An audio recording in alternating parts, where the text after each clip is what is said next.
பொறுப்பு டிஜிபி வெங்கட்ராமனை மாற்றியிருக்கிறது தேர்தல் ஆணையம். அண்மை செய்தியாக பார்த்து வருகிறோம். புதிய சட்ட ஒழுங்கு டிஜிபியாக சந்தீப் ராய் ரத்தோரை நியமித்திருக்கிறது. கூடுதல் விவரங்களோடு செய்தியாளர் கோகுல் இணைகிறார். கோகுல், விவரங்கள்.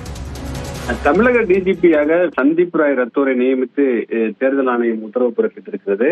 நாளை தினம் சந்தீப் ராய் ரத்தோர் தமிழக டிஜிபியாக பொறுப்பேற்பார் என எதிர்பார்க்கப்படுகிறது.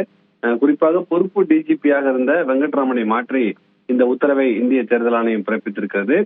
சந்தீப் ராய் ரத்தோரை பொறுத்தளவு 1992ஆம் ஆண்டு பேட்ச் தமிழக பிரிவு IPS அதிகாரி ஆவார்.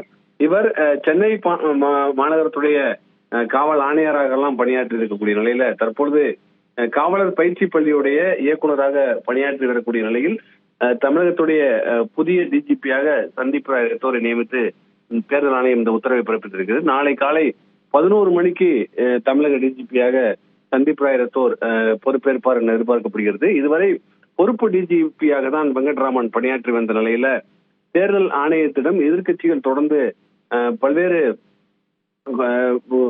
டிஜிபியை மாற்ற வேண்டும் என்ற குற்றச்சாட்டுகள் எல்லாம் முன்வைத்திருக்கக்கூடிய நிலையில தற்பொழுது இந்திய தேர்தல் ஆணையம் இந்த உத்தரவை பிறப்பித்திருக்கிறது. இது மட்டுமில்லாமல் தாம்பரம் காவல் ஆணையர், அதே போல மேற்கு மண்டல IG உள்ளிட்டவர்களும் தற்பொழுது மாற்றப்பட்டிருப்பதாகவும், தாம்பரம் காவல் ஆணையராக சஞ்சய்குமாரும் மேற்கு மண்டல IG-யாக ரம்யா பாரதியும் நியமிக்கப்பட்டிருப்பதாகவும், அதுவும் இந்திய தேர்தல் ஆணையம் இந்த உத்தரவையும் பிறப்பித்திருப்பதாக தற்போதைய தகவலாக இருக்கிறது.